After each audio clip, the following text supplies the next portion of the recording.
The amazing thing is these people that are being asked to donate just for a Liberal leadership campaign, and then they're going to be turned around to ask to donate more money for the Liberal Party of Canada for the campaign. Yeah, for the actual election. And they're saying, sure, take all my money. I have nothing left, but take it all.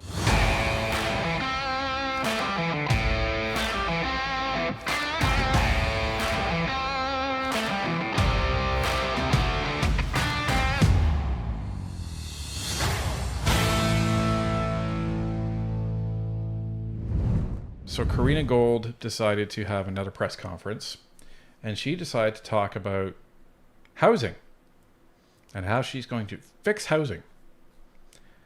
Well, let's take a look. Thank you so much, Adam. I'm so delighted to be here in Toronto and to be here with Adam Vaughan. We've been working together since 2015, and he is one of the foremost housing advocates in this country. And we know that we have a housing crisis in Canada, and it's going to take an industrial effort to make sure that we are housing people, getting first-time home buyers into the market, and providing affordable housing right across the housing continuum. And while the Liberal government has done a lot when it comes to our national housing strategy, there is much more that we can do. Housing needs to be a human right in this country, and we need to be able to fulfill that promise. And so, as Adam mentioned, there are 3 pillars to this plan. One is ending homelessness. We talk about the toxic drug supply, we talk about overdoses, we talk about addictions, but if we are truly going to get people off the streets, we need to make sure that they have supportive housing to go to. So this plan would create an accord program with the provinces and territories where the federal government works to house people through an expanded rapid housing initiative, and then has agreements with provinces and territories to provide those wraparound supports to make sure that people can be successful and they can stay off of the streets and lead successful lives. It also means that we want to ensure that we are building more modular housing to rapidly increase the supply that we have available in our country. That is something that is so important. We know that we do not have enough houses in Canada to get people into the houses that they need. And so we need to build more modular homes that are climate resilient, faster and cheaper to build. Modular homes. I know they do that in some places like Prince Edward Island. Many of the homes are modular from what we saw when we were there. But like the homes around here in Southern Ontario, they are by and large, again, from what I've seen, they're custom built.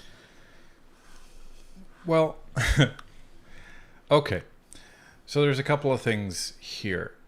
Number one, she says, you know what we need to do? We need to end homelessness. No one's ever thought of that before, Karina. Wow. What a landmark type of a campaign pillar. Like, ladies and gentlemen, just Karina Gould.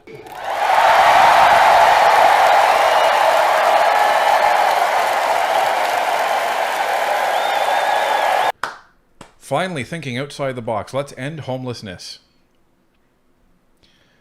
Here's one of the sad things. A lot of people that are homeless are unfortunately, they have a lot of mental problems. Yeah, there's addiction and mental health issues, where I think a large part of the problem is that they're not ill enough to require to be institutionalized, but they're also not well enough to be able to live independently. So how can we help them is the real question. Right. Now, as a result of Justin Trudeau and the Liberals, all of the other people that are homeless because they can't afford a home. So that's great that you want to have all of these modular houses. Nobody can afford them, Karina. Nobody. And Right. Here's the other problem. Because there's all of this environmental fanaticism going on right now, you have all of these municipalities that are actually landlocking all the development. Yeah, it's crazy. It's the same thing here in Hamilton, where the city council voted on no urban boundary expansion. Well, if you're in Hamilton, especially on the outskirts in like Binbrook and even parts of Ancaster and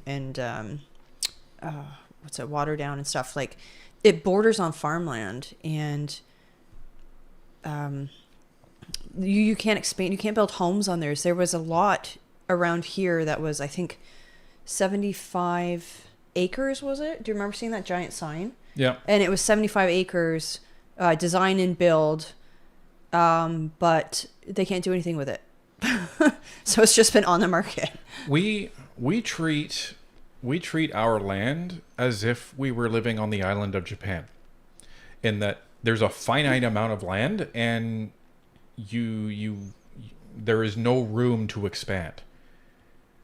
Which, I memean, some of the areas you can't, such as the mountains, right? You can't build homes in mountainous terrain. But again, I did not agree when the city of Hamilton instituted this no urban boundary expansion. And I had written a letter to the councillor at the time, but he had voted against it. So he had voted in the same manner that we would have. But it's ridiculous. So, like, there's so many facets to this problem. And notice she hasn't talked about immigration at all in this. Well, we need modular housing. Modular housing doesn't, fix the fact that you brought in 2 million people in the last 2 years. That doesn't fix that, Karina. Right. So, and look at all these students. Yeah. And you have 500,000 students come in. They never took a single class. Why are they here? But total, they had almost 1 million students come in. Was it last year or the year before? I can't remember. Something like that. Like, a lot of people. Just because they're not staying here permanently does not mean that these people do not need homes. Anyway, we're not done. We also need to accelerate housing production to build faster and smarter in Canada. When it comes to home ownership and market regulation, the housing market today is constrained by outdated models, zoning regulations, and a lack of investment in new housing infrastructure. We will partner with municipalities to streamline zoning and build more homes faster with a new round of housing accelerator funding. Yes, folks, you heard it right. They want to spend even more of the $8 billion on their housing accelerator fund, which, to quote Sean Fraser, does not go towards building houses. The Housing Accelerator Fund doesn't go toward the cost of building houses. It doesn't actually lead to the construction of specific homes. And if you're conservative and you request some of that money, you're in trouble, right? Right. For your constituents. According to the Liberals. Ridiculous. So she wants to spend even more money to send it to all these municipalities. Hello? Have we not done this experiment before? It doesn't work. It does not work. It's supply and demand. So you either reduce demand or increase supply, or ideally both. If you do both, then you're going to get an equalization in the cost of housing much, much faster. But she's not talking about the demand, which is immigration and the amount of new people coming into this country. Right. Right. If you want to have 1 million people come in every year, or 1.5, or whatever crazy number they've cooked up, you need 500,000 houses. Well, yeah, you need the homes, you need the healthcare, you need the schools. Our son's school had 160% capacity, and it was a brand new school of like 5 years ago when we moved here. Right. It's ridiculous. And they're already moving people out of the school. Yeah.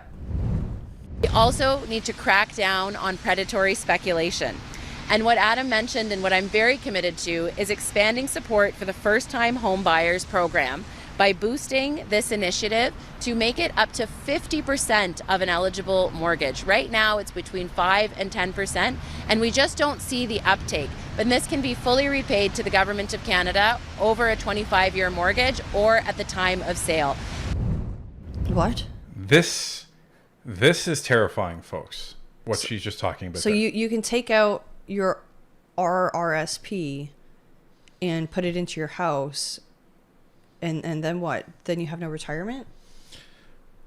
Well, what they're essentially saying is, sure, you can take out your RRSP and use that towards the cost of the house. Right now, you can use up to 5 to 10%. But now they're saying, you can use it up to 50% because, Canadians just have $500,000 in RSPs laying around. That's crazy. And then they're saying, well, you can just pay it off over 25 years. Karina, are you stupid?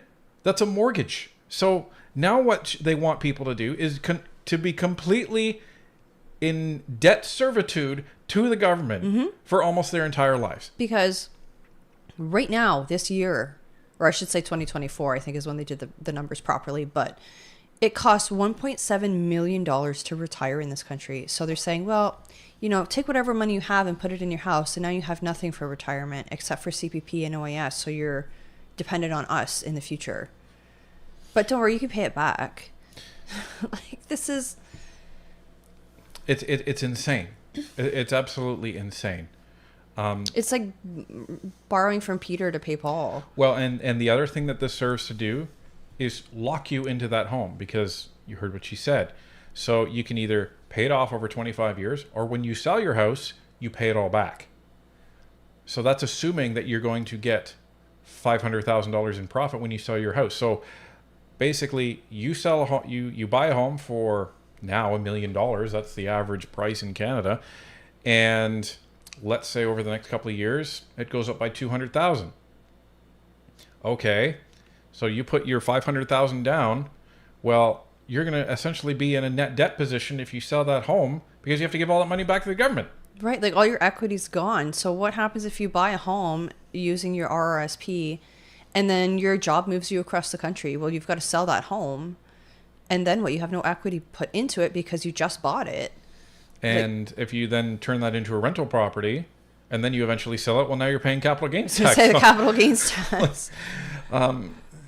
Yeah, real brilliant idea, Karina. But, let's solve homelessness this way by in putting everybody into indentured servitude. But, they're treating the symptom and not the cause. They're saying, okay, housing is too expensive for the average Canadian family. So how can we make it cheaper?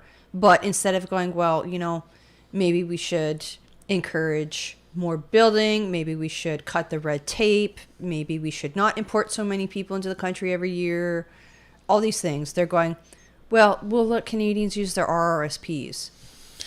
Right. So this is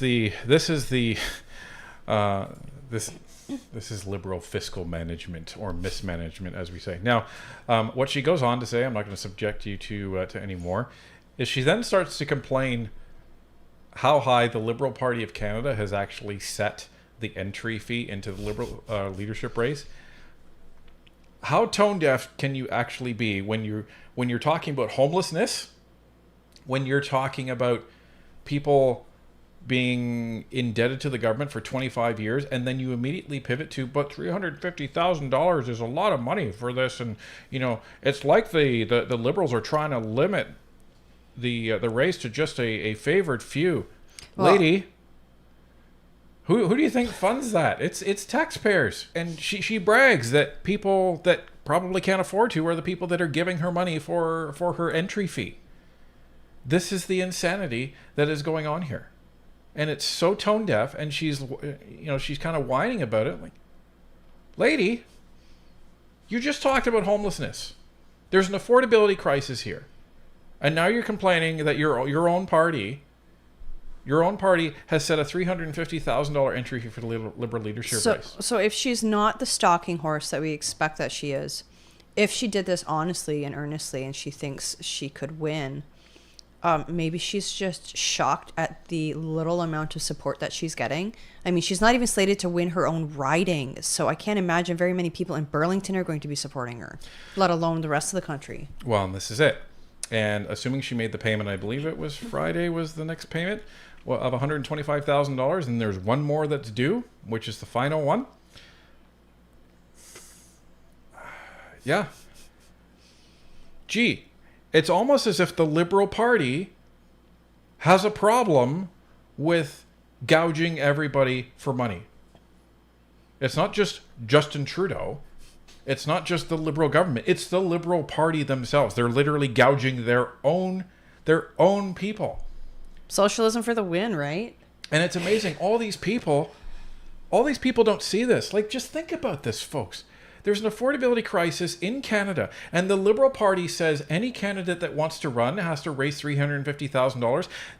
They can't put any of that money in. That has to come from Liberal members. Well, and I had emailed them a little while ago to ask them, what's the money for? Like, what's it used for? And they never got back to me. It's probably going into the... Into the coffers. Yeah. Yeah. So could be. This is... Again, we don't know because they wouldn't tell me. This is the problem, right? I reached out. I was polite. Well, they know who Northern Perspective They is. do know who Northern Perspective is. So they don't want to get back to us. But the amazing thing is these people that are being asked to donate just for a Liberal leadership campaign, and then they're going to be turned around to ask to donate more money for the Liberal Party of Canada for the campaign. Yeah, for the actual election. And they're saying, sure, take all my money. I have nothing left, but take it all.